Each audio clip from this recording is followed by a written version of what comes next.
Emergency exit stair বর্তমান সময়ের অত্যন্ত আলোচিত একটি বিষয় এবং অত্যন্ত উপেক্ষিত একটি বিষয়, যেটি ভবন নির্মাণের ক্ষেত্রে বিল্ডিং কোডের একটি অত্যন্ত অপরিহার্য অংশ হওয়া সত্ত্বেও ঢাকাসহ সারা বাংলাদেশের অধিকাংশ ভবনেই অনুপস্থিত।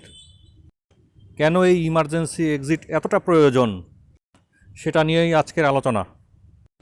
মূলত ভূমিকম্প এবং অগ্নিকাণ্ডের সময় এই ইমার্জেন্সি এক্সিটের উপস্থিতি অথবা অনুপস্থিতি আমরা এমন হারে হারে টের পাই, যেটা অন্য কোনো সময়ে আমাদের বিবেচনাতেই থাকে না।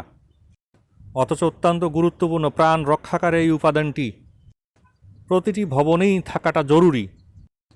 অগ্নিকাণ্ড, ভূমিকম্প অথবা অন্য কোনো বিপদের সময় আমরা লিফট ব্যবহার করতে পারি না, মেকানিক্যাল কম্পোনেন্ট যা ইমার্জেন্সির সময় ব্যবহার করা যায় না। এই সময়ে সিঁড়িই হয় একমাত্র নিরাপদ উপায় প্রস্থান করার জন্য। এছাড়াও লিফটের ক্যাপাসিটি অনেক কম, জরুরি মুহূর্তে একসাথে এত লোকের চাপ লিফট নিতে পারে না, তাই তখন সিঁড়ির প্রয়োজন হয়। কিন্তু জরুরি নির্গমন পথ বা ইমার্জেন্সি এক্সিট স্টেয়ার বলতে আসলে কি বোঝায়? এটি কি সাধারণ সিঁড়ি? আসলে ইমার্জেন্সি এক্সিট বলতে এমন একটি সিস্টেমকে বোঝায় যেটি মূলত একটি বিশেষায়িত সিঁড়ি বা স্পেশাল স্টেয়ার। এর নকশা এমনভাবে প্রস্তুত করা হয় যেন বিপদ অথবা জরুরি মুহূর্তে ভবনের বাসিন্দাদের অত্যন্ত কম সময়ের মধ্যে জরুরি নির্গমনে এই সিঁড়িটি সাহায্য করে থাকে।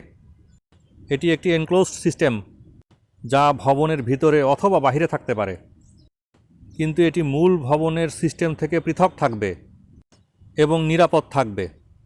কিছু কমন এক্সিট এবং এন্ট্রি পয়েন্টের মাধ্যমে এটি মূল ভবনের সাথে সংযুক্ত থাকবে এমনভাবে যেন বিপদের সময় মানুষ সহজেই অ্যাক্সেস করতে পারে এবং অল্প সময়ে একসাথে অনেক মানুষের লোড নিতে সে সক্ষম। একটি যথাযথ জীবন রক্ষাকারী সিঁড়ি বা নির্গমন পথ বিপদের সময় অসংখ্য মানুষের জীবন রক্ষা করতে পারে, কিন্তু এর প্রভিশন রাখতে হবে এবং এর যথাযথ ব্যবহারও জানতে হবে। যথাযথ সিম্বল ব্যবহার করতে হবে। বিপদের সময় এমনিতেই আমাদের স্বাভাবিক বুদ্ধিমত্তা লোপ পায়।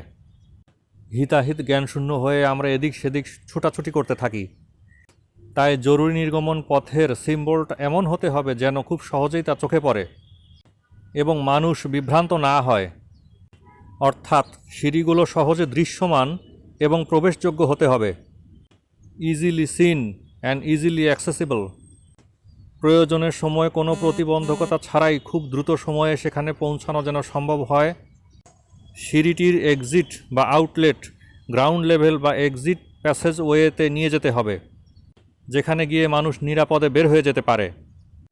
এছাড়াও ভবনের ব্যবহার অনুসারে উচ্চ ঝুঁকিপূর্ণ কক্ষের যেমন জেনারেটর, ট্রান্সফরমার, দাহ্য পদার্থের স্টোরেজ ইত্যাদির সাথে যুক্ত হওয়া যাবে না। অর্থাৎ আগুন এবং বিপদ থেকে সে সম্পূর্ণ পৃথক থাকবে। এবার আসুন ফ্যাক্টে। ঢাকাসহ সমগ্র বাংলাদেশের অধিকাংশ ভবনেই ইমার্জেন্সি এক্সিটের প্রভিশন দেখা যায় না, যা অত্যন্ত দুঃখজনক এবং ঝুঁকিপূর্ণ। বিশেষ করে ঢাকার মতো একটি জনবহুল মেগা সিটিতে, যেখানে ভবনে অগ্নিকাণ্ড একটি অহরহ বিষয়, হর হামেশাই অগ্নি দুর্ঘটনা ঘটে থাকে, এবং একটি ভূমিকম্পপ্রবণ শহর, সেখানে রেসিডেন্সিয়াল ভবনে বসবাসকারী এবং কমার্শিয়াল বিল্ডিংয়ের শ্রমিক কর্মচারীরা নিরাপদে ভবন থেকে বের হয়ে যাওয়ার মতো পথ খুঁজে পায় না। অনেকেই ভবনের সাধারণ সিঁড়িটিকেই ইমার্জেন্সি এক্সিট হিসেবে চিন্তা করে থাকেন, যা যুক্তিযুক্ত নয়। কারণ সাধারণ সিঁড়িতে কোনো ফায়ার ডোর থাকে না, এটি এনক্লোজড কোনো সিস্টেম নয়। অর্থাৎ অগ্নিকাণ্ডের সময় এর ভেতরেও ধোঁয়া চলে আসবে এবং সাফোকেশন তৈরি হবে। তাই নিরাপদ ভবন ডিজাইনের জন্য অত্যন্ত দক্ষ প্রকৌশলীর হাতের ছোঁয়া প্রয়োজন। এভাবে অনুসরণ করে ভবন নির্মাণ করা হলে এই ধরনের বিপদ থেকে মুক্ত থাকা যায় এবং নিরাপদে ভবনে বসবাস করা যায়। তাই দক্ষ প্রকৌশলী এবং সার্টিফাইড ফার্মের মাধ্যমে আপনার ভবনের নকশা প্রস্তুত করান। নিজে বাঁচুন, অন্যকেও বাঁচান।